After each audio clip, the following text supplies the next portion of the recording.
ማስታወቂያ ሰርታኝ ብር ስለከለከለችኝ አርቲስት ነው ምነግራችሁ ዛሬ ደግሞ አርቲስት ናት እኔም ከማውቃቸው እናንተም በጣም ከምታውቋቸው በጣም ፌመስ ከሆኑ ሰዎች ጋር ፊልም የምትሰራ ሴት ናት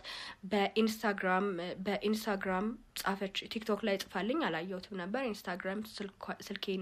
ስልኬን እንድልክላት ምናምን እንትን አለችኝ ከዛ ዋትስአፕ ላይ አወራች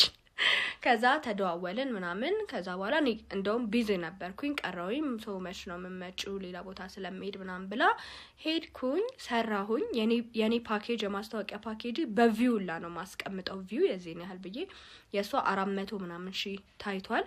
ከዛ በኋላ በእሺ ብር ለቅቄላት ምናምን ብር ስላት እናትየው እኔ የልጄ ጓደኛ መስለሽኝ ነው የሰራሽው እኔ አላቅም ከሱ ለኔ ነገረችኝ ነገር የለም ብላ እንትን አለችኝ ሙሉ መረጃውን አቀርብላችኋለሁ እስካሁን ታግሼ እየጠበቅኳቸው ነው አንድ ወር ስጭን ምናምን አሉኝ እንደው መጀመሪያ ኦኬ እሺ ካሌላቸው ምናምን ቢያ አንድ ወር ሰጧቸው ከዛ ደን በቃ በስነ አላቅልሽም ነው ያሉኝ አይጉድ